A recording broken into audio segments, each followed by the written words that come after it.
Hello বন্ধুরা, আজ আমি তোমাদের সঙ্গে আলোচনা করব বাংলার বিখ্যাত উপন্যাস ও তাদের লেখক নিয়ে। চলো শুরু করা যাক। ইতিহাস একটি নদীর নাম। উপন্যাসটি কে লিখেছেন? ইতিহাস একটি নদীর নাম উপন্যাসটি লিখেছেন আদিত্য মল্লবর্মণ। 2 নম্বর প্রশ্ন, প্রথম প্রতিশ্রুতি উপন্যাসটি কে লিখেছেন?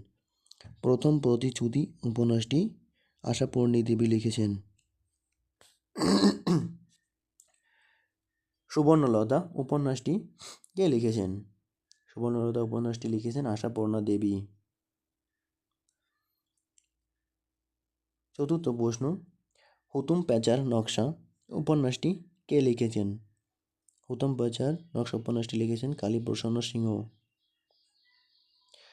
5 নম্বর প্রশ্ন, গণদেবতা উপন্যাসটি কে লিখেছেন? গণদেবতা উপন্যাসটি লিখেছেন তারাশঙ্কর বন্দ্যোপাধ্যায়। 6 নম্বর প্রশ্ন, হাঁসুলী-বাঁকের উপকথা উপন্যাসটি কে লিখেছেন? উত্তর তারাশঙ্কর বন্দ্যোপাধ্যায়।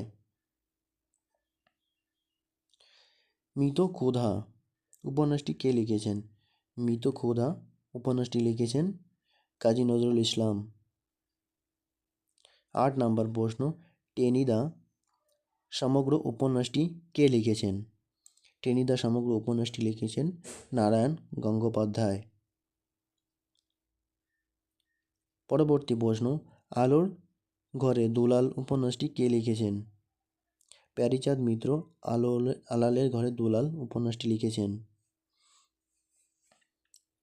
10 নম্বর প্রশ্ন, দুর্গেশ নন্দিনী উপন্যাসটি কে লিখেছেন? দুর্গেশ নন্দিনী উপন্যাসটি লিখেছেন বঙ্কিমচন্দ্র চট্টোপাধ্যায়। পরবর্তী প্রশ্ন, দেবী চৌধুরানী উপন্যাসটি কে লিখেছেন? তো দেবী চৌধুরানী উপন্যাসটিও বঙ্কিমচন্দ্র চট্টোপাধ্যায় লিখেছেন। পরবর্তী প্রশ্ন, আনন্দমঠ উপন্যাসটি রচয়িতা কে? বঙ্কিমচন্দ্র চট্টোপাধ্যায় আনন্দমঠ উপন্যাসটি রচয়িতা করেছেন। 13 নম্বর প্রশ্ন, কপলা-কুণ্ডলা উপন্যাসটি রচয়িতা কে? তো কপলা-কুণ্ডলা উপন্যাসটি রচয়িতা বঙ্কিমচন্দ্র চট্টোপাধ্যায়। নেক্সট 14 নম্বর প্রশ্ন, ভুবন সোম উপন্যাসটির রচয়িতা কে? ভুবন সোম উপন্যাসটির রচয়িতা বলাই চাঁদ মুখোপাধ্যায়। পরবর্তী প্রশ্ন, পথের পাঁচালী উপন্যাসটির রচয়িতা কে? বিভূতিভূষণ বন্দ্যোপাধ্যায় পথের পাঁচালী উপন্যাসটি রচনা করেছিলেন। 16 নম্বর প্রশ্ন, আরণ্যক উপন্যাসটির রচয়িতা কে? আরণ্যক উপন্যাসটির রচয়িতা বিভূতিভূষণ বন্দ্যোপাধ্যায়। নেক্সট প্রশ্ন, চাঁদের পাহাড় উপন্যাসটির রচয়িতা কে? তো চাঁদের পাহাড় উপন্যাসটিও বিভূতিভূষণ বন্দ্যোপাধ্যায় লিখেছিলেন।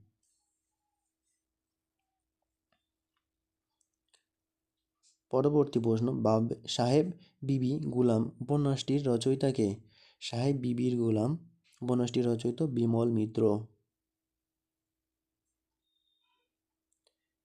নেক্সট, কোনি উপন্যাসটি কে লিখেছেন? কোনি উপন্যাসটি লিখেছেন মতি নন্দী।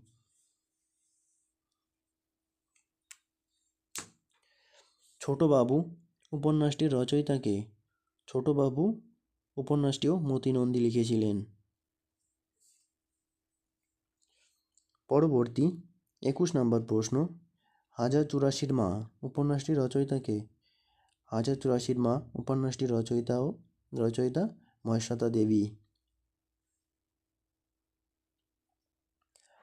আরণ্যের অধিকার উপন্যাসটির রচয়িতা কে? আরণ্যের অধিকার উপন্যাসটির রচয়িতা মহেশ্বেতা দেবী।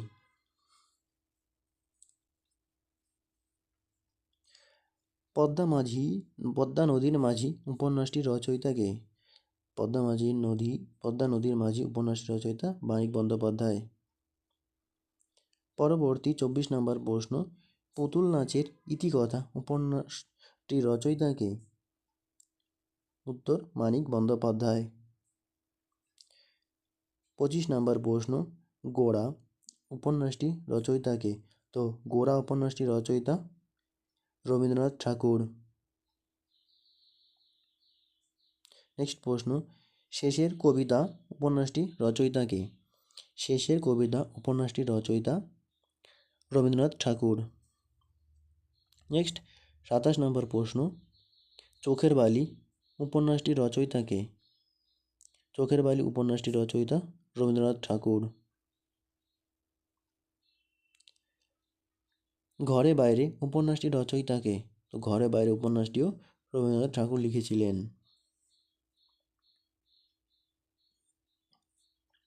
পথের দাবি উপন্যাসটি রচয়িতা কে? পথের দাবি উপন্যাসটি রচয়িতা শরৎচন্দ্র চট্টোপাধ্যায়। পরবর্তী 30 নম্বর প্রশ্ন, চরিত্রহীন উপন্যাসটি রচয়িতা কে?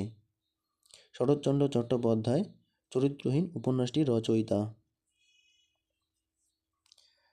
পরবর্তী 31 নম্বর প্রশ্ন, শ্রীকান্ত উপন্যাসটির রচয়িতা কে? শ্রীকান্ত উপন্যাসটির রচয়িতাও শরৎচন্দ্র চট্টোপাধ্যায়। পরবর্তী 32 নম্বর প্রশ্ন, দেবদাস উপন্যাসটির রচয়িতা কে? তো দেবদাস উপন্যাসটির রচয়িতা শরৎচন্দ্র চট্টোপাধ্যায়। পরবর্তী প্রশ্ন, পরিণীতা উপন্যাসটির রচয়িতা কে? পরিণীতা উপন্যাসটির রচয়িতা ও শরৎচন্দ্র চট্টোপাধ্যায়। 34 নম্বর প্রশ্ন, ব্যোমকেশ ও সমগ্র উপন্যাসটি রচয়িতা কে? ব্যোমকেশ সমগ্র উপন্যাসটি রচয়িতা শরদিন্দু বন্দ্যোপাধ্যায়। তুঙ্গভদ্রার তীরে উপন্যাসটির রচয়িতা কে? তুঙ্গভদ্রা উপন্যাসটির রচয়িতা শরদিন্দু বন্দ্যোপাধ্যায়। ঘুণ পোকা উপন্যাসটির রচয়িতা কে? ঘুণ পোকা উপন্যাসটির রচয়িতা শীর্ষেন্দু মুখোপাধ্যায়। পরবর্তী 37 নম্বর প্রশ্ন, ফেলুদা সমগ্র উপন্যাসটির রচয়িতা কে? ফেলুদা সমগ্র উপন্যাসটির রচয়িতা সত্যজিৎ বন্দ্যোপাধ্যায়। এটা আমাদের সবারই জানা মোটামুটি। পরবর্তী 38 নম্বর প্রশ্ন, কামনা বাসনা উপন্যাসটির রচয়িতা কে? কামনা বাসনা উপন্যাসটির রচয়িতা সমরেশ বসু। প্রথম আলো উপন্যাসটির রচয়িতা কে? তো প্রথম আলো উপন্যাসটির রচয়িতা সুনীল গঙ্গোপাধ্যায়। পরবর্তী 40 নম্বর প্রশ্ন, সেই সময় উপন্যাসটির রচয়িতা কে? সেই সময় উপন্যাসটির রচয়িতা সুনীল গঙ্গোপাধ্যায়। নেক্সট 41 নম্বর প্রশ্ন, অরণ্যের দিন রাত্রি উপন্যাসটির রচয়িতা কে? অরণ্যের দিন রাত্রি উপন্যাসটির রচয়িতা সুনীল গঙ্গোপাধ্যায়। পরবর্তী এবং শেষ প্রশ্ন, বেদের মেয়ে উপন্যাসটির রচয়িতা কে? বেদের মেয়ে উপন্যাসটির রচয়িতা হরপ্রসাদ শাস্ত্রী।